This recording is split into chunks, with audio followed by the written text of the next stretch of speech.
Praise the lord. దేవునామన స్తోత్రములు. మీకందరికీ నా హృదయపూర్వకమైన వందనములండి. Praise the lord. ఎలా ఉన్నారు? బాగున్నారా? ఓకే, బైబిల్లో ఈరోజు ఒక మాట మనం చదువుకుందాం. చాలా మాటలు చదువుకుందాం. జకర్యా గ్రంథం 12వ అధ్యాయం 8వ వచనం. ఆ కాలంన యెహోవా యెరూషలేము నివాసులకు సంరక్షకుడిగా నుండును. ఆ కాలమున వారిలో శక్తిహీనులు దావీదు వంటి వారుగాను, దావీదు సంతతి వారు దేవుని వంటి వారుగాను, జనుల దృష్టికి యెహోవా దూతల వంటి వారుగాను ఉండును. ఇక్కడ మనం చూస్తే ఈ మాట ఇది మా డాడీ సండే సర్వీస్లో చెప్పి ఉన్నారు. ఏమనంటే, ఆ కాలమున యెహోవా యెరూషలేము నివాసులకు సంరక్షకుడిగా నుండును. రక్షకునిగా ఉండును.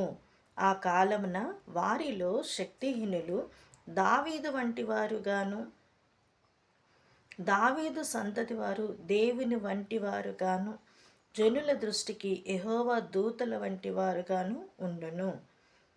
కాబట్టి మనం చూస్తూ ఉంటే దావీదు సంతతి వారి మీదను, యెరూషలేము నివాసుల మీదను కరుణ నొందించు ఆత్మను, విజ్ఞాపన చేయు ఆత్మను నేను కుమ్మరింపగా అని బైబిల్లో ఈ దినాన ఉన్నది. ఇక్కడ మనం చూస్తే యెరూషలేము నివాసులకు సంరక్షణ దేవుడు ఉన్నాడు. ఆ కాలమున దావీదు సంతతి దేవుని వంటి వారుగాను, సంతతి వారంటే దేవుని వంటి వారంట. ఆ దావీదు వంశంలో నుంచే కదా మన యేసయ్య వచ్చారు. జనుల దృష్టికి యెహోవా దూతల వంటి వారు. జనుల దృష్టికి ఎలా ఉన్నారు? యెహోవా దూతల వంటి వారుగా ఉన్నారు. అందుకే ఈ సంవత్సరం పాట చూస్తే మనం ఈ సంవత్సరం పాట, యేసయ్యా నా ప్రాణమా ఘనమైన స్తుతిగానమా, యేసయ్యా నా ప్రాణమా ఘనమైన స్తుతిగానమా, అద్భుతమైన నీ ఆదరణే ఆశ్రయమైన నీ సంరక్షణయే నన్ను నీడగా వెంటాడేను. నే అలయక నడిపించెను నా జీవమా, నా స్తోత్రమా నీకే ఆరాధన. నా స్నేహము సంక్షేమము నీవే ఆరాజుడా. హల్లెలూయా. Praise the Lord. దేవుడు ఇజ్రాయేల్ ప్రజల్ని ఏ విధంగా నడిపించారో ఈ దినాన కూడా ఆయనే మన సంరక్షణగా. దావీదు వంశం నుంచి యేసయ్య వచ్చాడు. యేసయ్య బిడ్డలము మనమందరమే. కాబట్టి ఆయనే మనకి ఆశ్రయమైన సంరక్షణ. ఈరోజు దేవుడు ఈ వాక్యం ద్వారా మనల్ని బలపరచబడారు. ఈ నల్గొండ సంఘానికి దేవుడిచ్చిన వాక్యమును బట్టి స్తోత్రం చెల్లిద్దాం. స్తోత్రం, స్తోత్రం, స్తోత్రం, స్తోత్రం, స్తోత్రం, స్తోత్రం, స్తోత్రం. వాగ్దానం, నిన్నటి వాగ్దానం నేను ఎందుకు చేయలేదు అని అంటే, జనవరి నెల 11వ తారీఖున దేవుడు తాను పంపిన వానికి కొలత లేకుండా ఆత్మ అనుగ్రహించును. దేవుడు తాను పంపిన వానికి కొలత లేకుండా ఆత్మను అనుగ్రహించును. ఈ మాట నేను ఎందుకనంటే, కొలత లేని ఆత్మ అంట. దేవుని ఆత్మ కొలత లేని ఆత్మ. నేను విజయవాడలో పరిచయంలో ఉన్నప్పుడు రాజన్న ఈ మాట చెప్పారు. కొలత లేని అభిషేకం, కొలత లేని ఆత్మను పొందుకోవాలన్నప్పుడు అప్పుడు ప్రేమక్క గారి దగ్గరికి వెళ్ళి, అక్క కొలత అంటే ఏంటి అని అడిగా. అంటే తెలుగు అయినా కూడా కొంచెం వాట్ ఈస్ దట్ మీనింగ్ అని ప్రేమక్క గారు అడిగితే, కొలత అంటే ఇంకా మనం కొలుస్తాం కదా, కొలిచినా కూడా అట్లా కాకుండా ఇంకా కొలవటానికి కూడా అవదు. అంత ఆత్మను దేవుడు ఇస్తారని చెప్పారు. అప్పుడు మా మదర్ని కూడా నేను అడిగా, అంటే కొలుస్తారు కదా నాన్న ఇంత ఇంత అని, అట్లా అయితే కొలవలేని ఆత్మను దేవుడు అనుగ్రహిస్తారని అన్న ఈ మాట చెప్పినప్పుడు కొలతలేని అభిషేకం, కొలతలేని ఆత్మను పొందుదురుగాక అన్నప్పుడు అందరూ ఆత్మలో ఆనందించబడ్డారు. ఓకే, ఈరోజు ఆ వాక్యం గురించి మనం ఒకసారి ఎప్పుడు ఈ సందర్భం ఈ మాట ఎలా వచ్చింది అని మనం చూస్తే యోహాను సువార్తలో 3వ అధ్యాయం 34 వర్స్ చూద్దాం. అసలు పైనుంచే మనం చదువుకుందాం. పైనుండి వచ్చేవాడు అందరికీ పైనున్నవాడు, భూమి నుండి వచ్చేవాడు భూ సంబంధి అయి భూ సంబంధమైన సంగతులను గూర్చి మాట్లాడును. పైనుండి వచ్చే అతనేమో దేవుని ఆత్మ కలిగిన వాడే నడిపించబడతాడు. భూ సంబంధి అయిన వాడు భూ సంబంధమైన సంగతులను గూర్చి మాట్లాడును.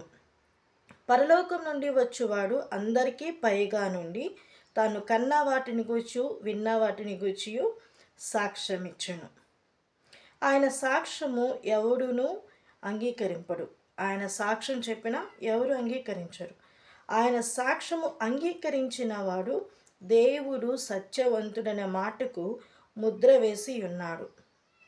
ఆయన మాటకి ఎవరు అంగీకరిస్తారో వారందరూ అంటే దేవుడు సత్యవంతుడు అని మాటకు ముద్ర వేసి ఉంటారు.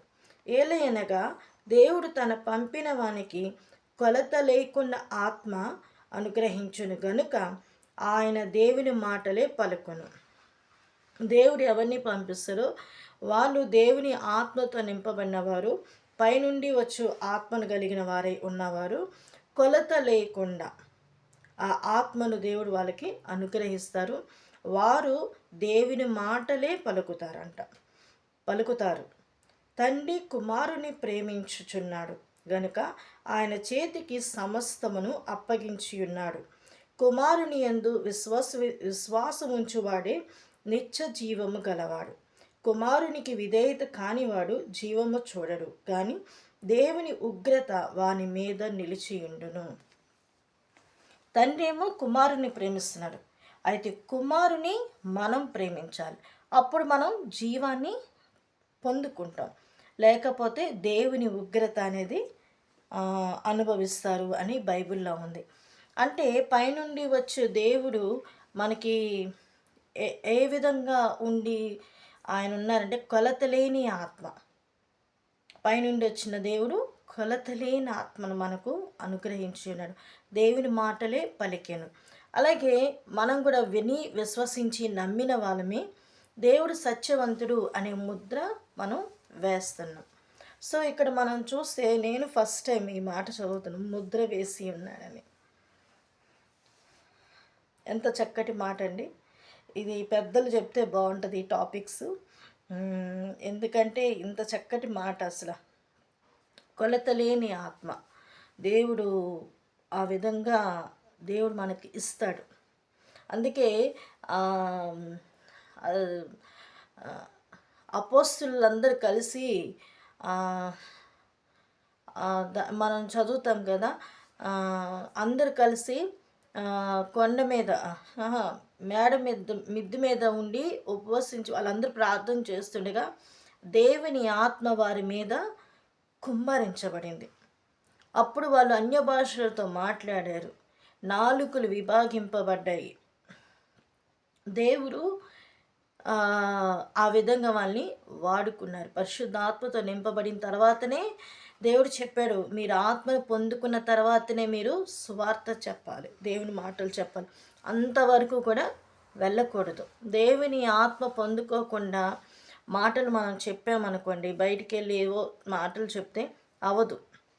దేవుని ఆత్మను పొందుకోవాలి. ఈరోజు నేను అంటే స్నానం చేసి వచ్చి ఇక నేను రెడీ అవుతా, అబ్రాం పాస్టర్ గారి వాక్యం నిన్న ఎక్కడ ఒక ప్లేస్లో చెప్పారు, ఆ వాక్యం వింటూ ఉన్నాను.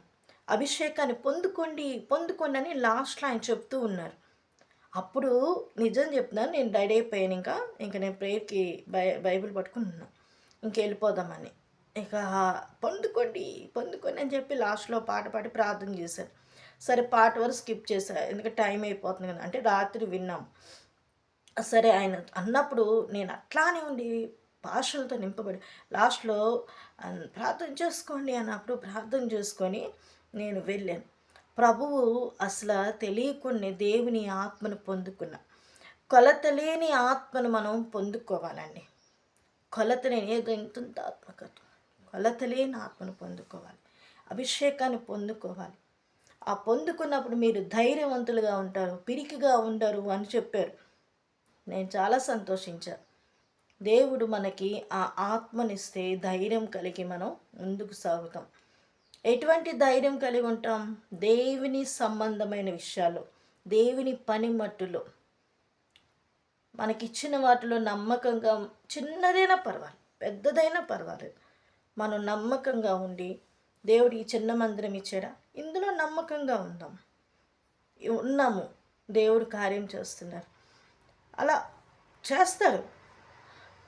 ఎక్కడేసిన గొంగలు అక్కడే అని కాకుండా ప్రతి ఒక్కరం కూడా అభివృద్ధి కలుగుతుంటుంది. కొంచెం ఆలస్యం అవుతుంది, ప్రార్థన చేయాలి. అందుకే ప్రారంభంలో అల్పంగా ఉన్న దేవుడు ఘనంగానే ఉంచుతారు. ఈ సంఘం కూడా ఇక్కడ నల్గొండ సంఘం పరిచర్య కొరకు మీరందరూ ప్రార్థన చేయండి. ఎక్కడ కూడా దేవుడు గొప్ప ఆశీర్వాదాలు పరిచర్య జరుగుతుంది. మీరందరి ప్రార్థనలు మాకు అవసరం. ప్రార్థన చేస్తారు నాకు తెలుసు. ఎందుకంటానంటే ఆత్మలో ఉన్నవారే గ్రహిస్తారు ప్రార్థన చేస్తున్నారు అని. మేము కూడా ప్రార్థన చేసుకుంటున్నాం, నేను కూడా ప్రార్థన చేస్తున్నా. ప్రభా ఇక్కడ పరిచయం మీ చేతులకు అప్పచెప్తున్నాం, మనుషుల చేతికి కాదండి, మీ చేతికి మేము అప్పచెప్పి ఉన్నాం. మీరే నడిపించబడును గాక. దేవుడు కార్యం చేస్తున్నారు. ఓకే, కొన్ని మనకి అప్ అండ్ డౌన్స్ రావాలి, అప్పుడే మనము సరిచేయబడతాం. రాబోయే దినాల్లో భయంకరమైన చిక్కు సమస్యలు ఉన్నాయనుకో, ఈజీగా మనం ముందుకు వెళ్ళిపోవచ్చు. వాటిని అంత పట్టించుకోవాల్సిన అవసరం లేదు. కాబట్టి ఓకే, ఇవన్నీ కాదు కానీ ప్రభువు మనకి కొలతలేని అభిషేకాన్ని, ఆత్మను పొందుకోమని, ఆత్మను పొందుకుంటే మనము దేవుని మాటలు పలుకుతామంట. ఎంత చక్కటి మాట అసలు. ఆత్మ పొందుకున్న వాళ్ళు దేవుని మాటలు చెప్తారు. ఓకే, మీకు ఒక చిన్న విషయం చెప్తాను. ఏంటంటే నేను సేవ ప్రారంభం నేను రాకముందు మేము మిర్యాలగూడలో ఉన్నప్పుడు యోహాన్ అన్న మా డాడీకి ఈ పుస్తకం ఇచ్చారు. ఇదేంటో తెలుసా? సియోన్ పుస్తకం. అన్న పిల్లలకి ఇవ్వండి, చదువుకుంటారు, ఈ పిల్లలు చదువుతారు ఈ పుస్తకము అని ఇవ్వమంటే నేను అప్పుడు తీసుకున్నప్పుడు ఈ మాటలు చదువుతున్నప్పుడే దేవుడు నాకు దర్శనం రావటం, నువ్వు కావాలి అని ప్రభు నాతో మాట్లాడటం. అప్పుడు నేను దేవునికి అర్పించుకున్నాను. ఓకే, నాకు ఇందులో కొన్ని మాటలు చాలా నచ్చినాయి. అన్నిచ్చిన ఈ పుస్తకం పిల్లలకి ఇవ్వండి, చదువుకుంటారని. అప్పుడు మా డాడీ ఈ పుస్తకం తెచ్చారు, నేను చదువుకుంటూ ఉన్నా. యోహాన్ అన్న దగ్గర నేను సేవ చేసినప్పుడు ఆయన ఎంత ఆత్మతో నింపబడేవాళ్ళు. నేను ఎందుకు యోహాన్ అన్న గురించి చెప్తున్నానంటే, అన్న దగ్గర నేను సేవ చేసినప్పుడు ఆయన ఏదైనా చిన్న పొరపాటు చేస్తే వెంటనే ఆయనకి ఏదన్నా అది ఎఫెక్ట్ అంటే పొరపాటు తొందరపడి ఏదో మాట్లాడినా లేకపోతే ఏదో వెంటనే ఆయనకి ఏదైనా సమస్య వస్తే ఆయన సంఘంలోనే క్షమాపణ అడిగేవాళ్ళు. ఆ తర్వాత ఇంకో విషయం ఏంటంటే, యోహాన్ అన్న విశ్వాసం అనే టాపిక్ గురించి చెప్పుకుంటూ వస్తున్నారు. ఇదిగో నా దగ్గర డైరీస్ ఉన్నాయి, చాలామంది చెప్పారు వాక్యాలు, అందరూ రాసుకున్నా. ఇందులో యోహాన్ అన్నది కూడా ఆయన 3 రోజులు ఉపవాస ప్రార్థనప్పుడు ప్రత్యక్ష గుడారం గురించి చెప్పారు. అది 2007 6వ నెల 1వ తారీఖున అన్న చెప్పారు. నా పెద్దన్న అంట యోహాన్ అన్నని, అంత నాకు అంటే నాకు మా పెద్దన్న అని అనేదాన్ని నేను అన్నని. ఇక్కడ అన్న ఇదిగోండి 2వ నెల 3వ తారీఖు 2007లో ఆవగింజంత విశ్వాసం గురించి చెప్పుకుంటూ వచ్చారు. ఆ తర్వాత గొప్ప విశ్వాసం గురించి చెప్పారు. ధ్యానించడం ఉంటే యేసు ధ్యానం, పరధ్యానం ఉండకూడదు. పిరికితనము, అవిశ్వాసము ఇవి రావు. యేసే ఎవరో తెలుసుకుంటున్నప్పుడు we must faith in Jesus, దేవుని యందు విశ్వాసం కలిగి ఉండాలని అన్న ఆ విశ్వాసం గురించి మాకు ప్రతి శనివారం ఈ క్రియలు ద్వారా విశ్వాసం కలుగును, సంపూర్ణత కలుగుతుందని.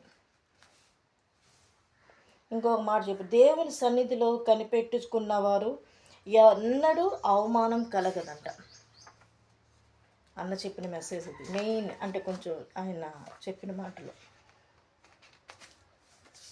నేను ఆయన దగ్గర సేవ చేశాను కాబట్టి మంచి ఎక్కువ ఈ విశ్వాసం గురించి చెప్పుకుంటూ వచ్చేవాళ్ళన్న.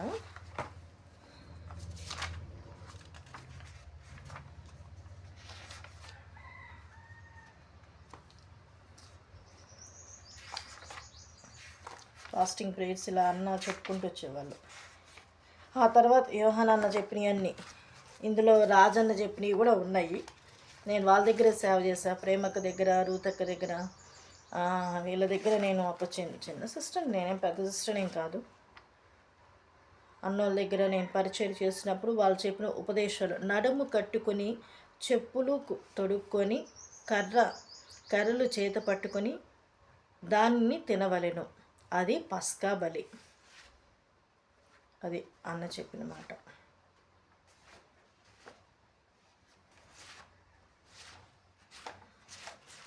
ఆ తర్వాత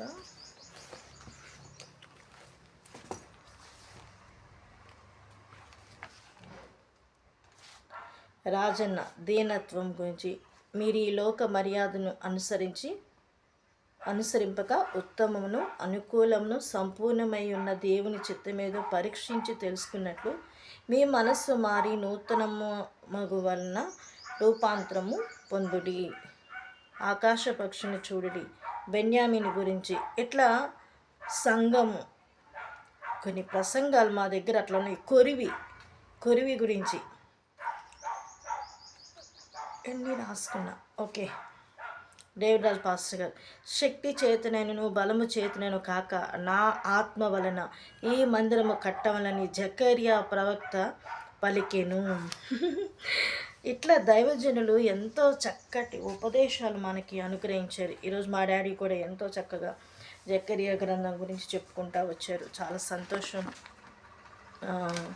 ఆ తర్వాత సేవకుల సదస్సులో కూడా ఒక కొన్ని పాయింట్స్, అంటే కొంతమంది చెప్పిన అది నేను రాసుకున్నాను, నాకు మెయిన్గా అనిపించినాయి. అబ్రామ్ పాస్టర్ గారు చెప్పింది, వీఆర్ నాట్ స్లేవ్స్, వీఆర్ వారియర్సా. ఓకే, అదొక మాట. ప్రేరిక్ వాళ్ళన్న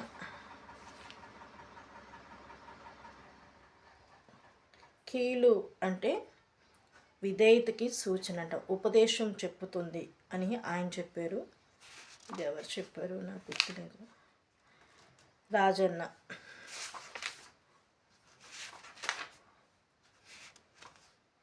వెస్లన్న, పిలువబడిన వారు అనేకులు, ఏర్పరచబడిన వారు కొందరే. కెనన్య లేవి గోత్రం చెందినవాడు, లేవీలకు అధిపతి అయినవాడు.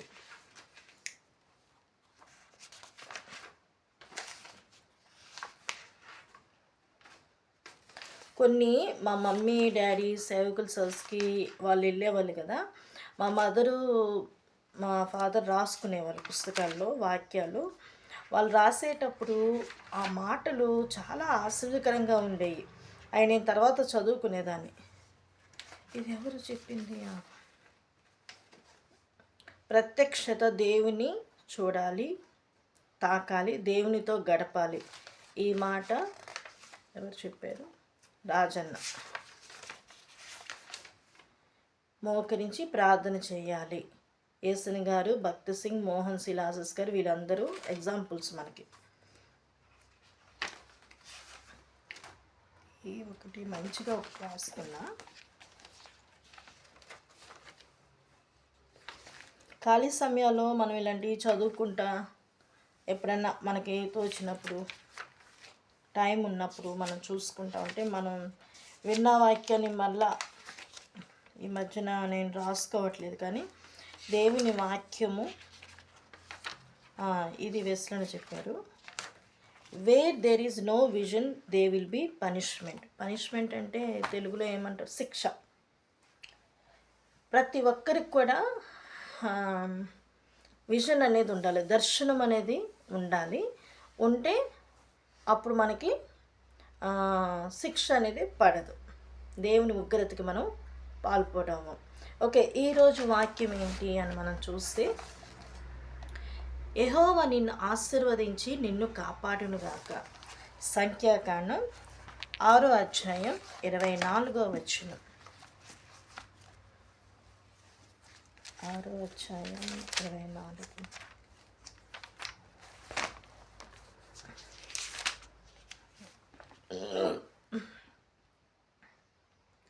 యెహోవా మోషేకు ఇలాగ సెలవిచ్చెను, నీవు అహరోనుతోనూ అతని కుమారులతోనూ ఇలాగనము, మీరు ఇజ్రాయేలును ఇలాగు దీవింపవలెను.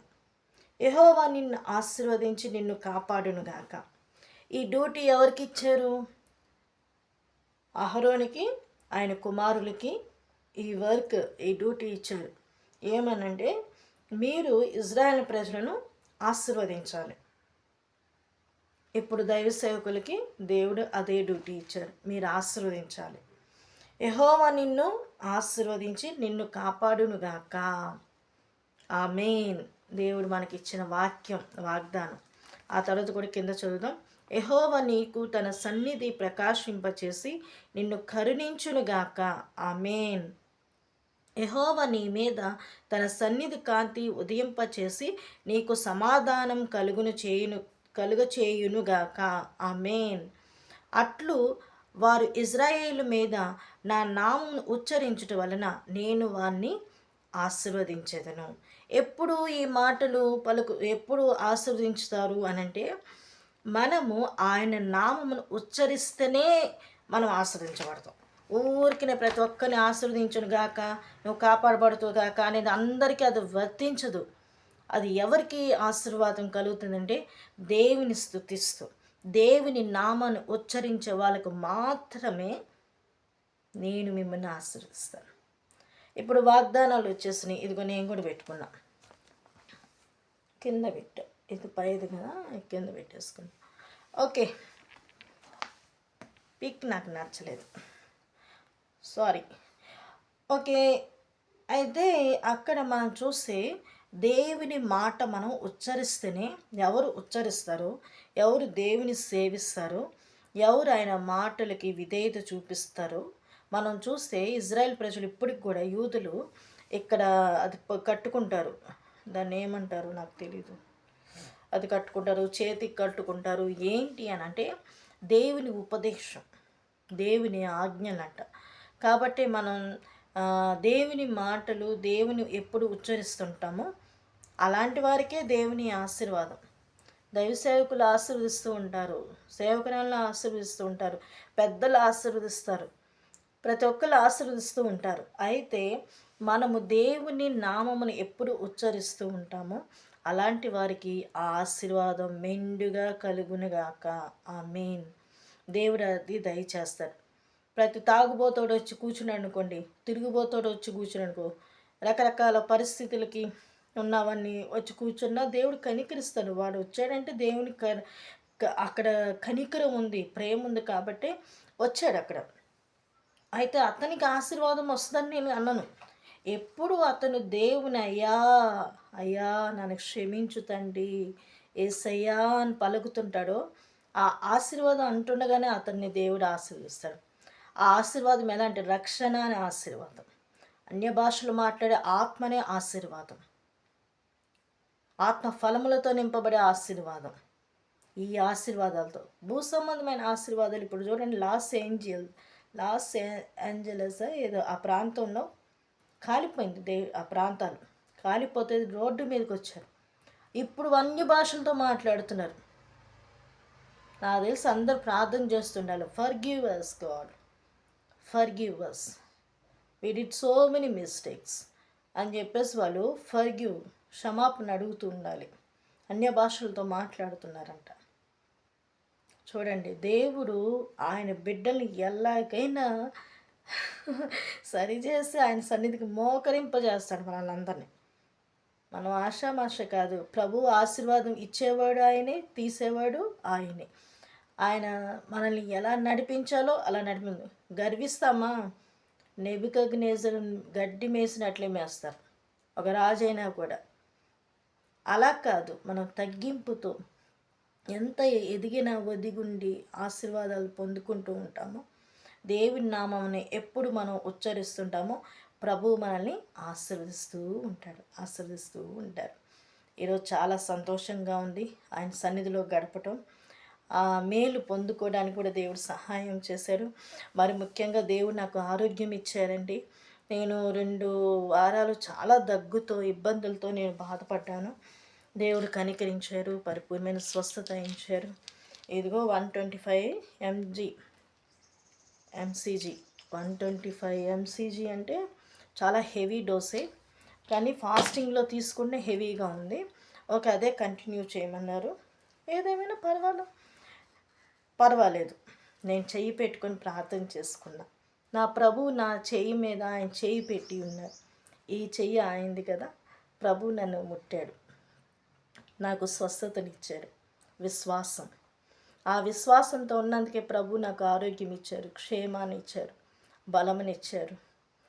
ఆయన సన్నిధిలో గడపటానికి కూడా దేవుడు సహాయం చేశాడు. నెమ్మదిగా దేవుడు ఇస్తున్నాడు, ఇచ్చాడు. దేవుడు కరుణిస్తున్నాడు మనందరినీ. దేవుడి చిన్న వాక్యాన్ని దీవించునుగాక. Praise the lord.